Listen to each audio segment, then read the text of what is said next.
Jail में रह के तो आपने इस्तीफे की बात की नहीं, बाहर आके इस्तीफा देने की बात क्यों हो रही है? और ये 48 घंटे बाद की बात क्या है? देश और दिल्ली की जनता जानना चाहती है 48 घंटे का राज क्या है?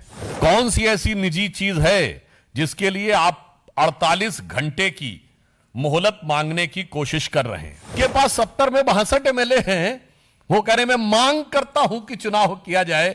ये मांग अपने आप में दर्शाती है कि उनका किरदार अपने आप में कितना विचित्र हो गया है। शराब घोटाले में जब इन पे आरोप लगा था तो दिल्ली में दारू का दरिया बहाने वाले लोग महात्मा गांधी की समाधि के ऊपर जाकर शपथ लेने का ढोंग कर रहे थे। ये वही देश है जिसके लिए राणा प्रताप ने घास की रोटी खाई, जिसके लिए रण में कूदी रानी लक्ष्मीबाई, जिसके लिए भगत सिंह ने फांसी गले लगाई, इसलिए कि एक भ्रष्टाचार का आरोपी गुनहगार आज उनके नाम का उपयोग करे। चंद बातें करना और मुतमई होना नहीं अच्छा। चंद बातें करना और मुतमई होना नहीं अच्छा। सियासत आखिरी दम तक सभी को आजमाती है। बहुत गलती की गुंजाइश नहीं होती सियासत में, जरा किरदार हल्का हो कहानी डूब जाती। नहीं, जेल से बाहर आकर जिस ढंग की आतिशबाजी हुई, अपनी ही सरकार के जेल से बाहर आकर अपनी ही सरकार के बनाए हुए नियम को तोड़ने वाले भी वो इस देश के पहले मुख्यमंत्री हुए।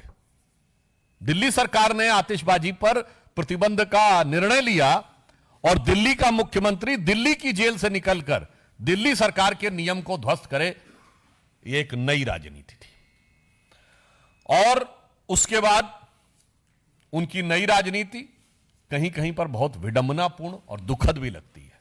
शराब घोटाले में जब इन पे आरोप लगा था तो दिल्ली में दारू का दरिया बहाने वाले लोग महात्मा गांधी की समाधि के ऊपर जाकर शपथ लेने का ढोंग कर रहे थे, जबकि महात्मा गांधी का जो जन्मदिन है 2 अक्टूबर पूरे देश में ड्राई डे होता है। इससे बड़ा मजाक क्या हो सकता है भारत की राजनीति में कि शराब घोटाले के आरोपी गांधी की समाधि पर, और आज भगत सिंह जी से तुलना कर रहे हैं। आपको याद हो पहले भी जब इन लोगों ने भगत सिंह जी की फोटो लगाई थी तो भगत सिंह जी के परिवार की तरफ से भी आपत्ति आई थी। और मुझे लगता है कि शहीद आजम भगत सिंह जैसे लोगों की और जिन लोगों ने देश के लिए बलिदान दिया, उनकी आत्मा जहां भी होगी स्वर्ग में उन्हें बहुत कष्ट हो रहा होगा। ये वही देश है जिसके लिए राणा प्रताप ने घास की रोटी खाई, जिसके लिए रण में कूदी रानी लक्ष्मीबाई, जिसके लिए भगत सिंह ने फांसी गले लगाई, इसलिए कि एक भ्रष्टाचार का आरोपी गुनहगार आज उनके नाम का उपयोग करे।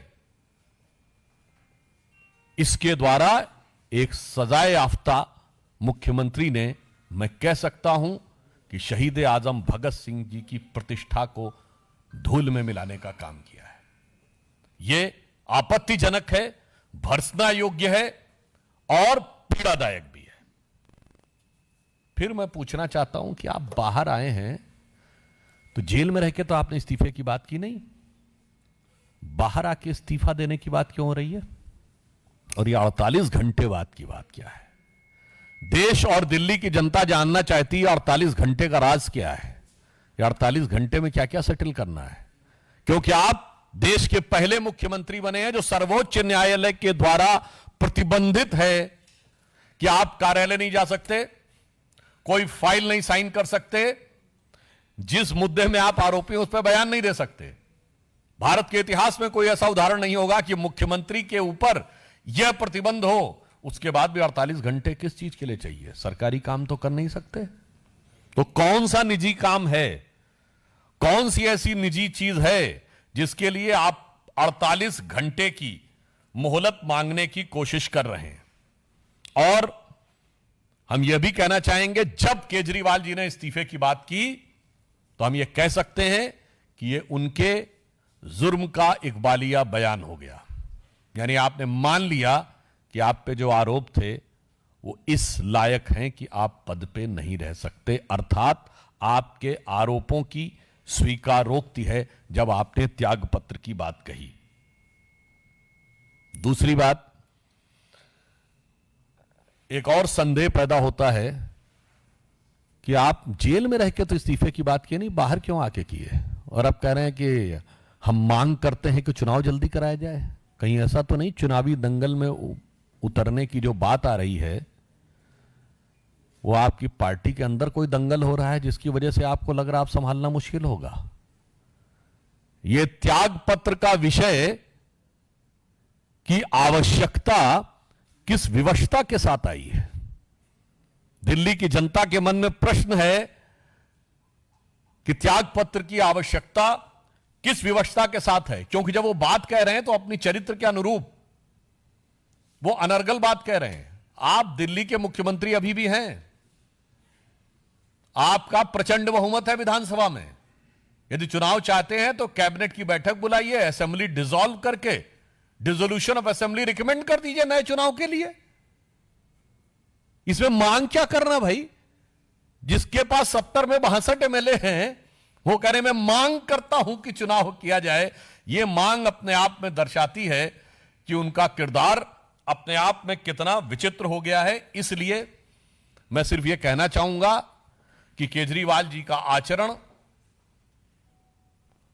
व्यवहार और वाणी तीनों इस कदर भ्रम और संदेह के घेरे में हैं कि मैं उनसे कहना चाहूंगा कि याद रखिए, चंद बातें करना और मुतमई होना नहीं अच्छा। चंद बातें करना और मुतमई होना नहीं अच्छा। सियासत आखिरी दम तक सभी को आजमाती है। बहुत गलती की गुंजाइश नहीं होती सियासत में। जरा किरदार हल्का हो, कहानी डूब जाती है।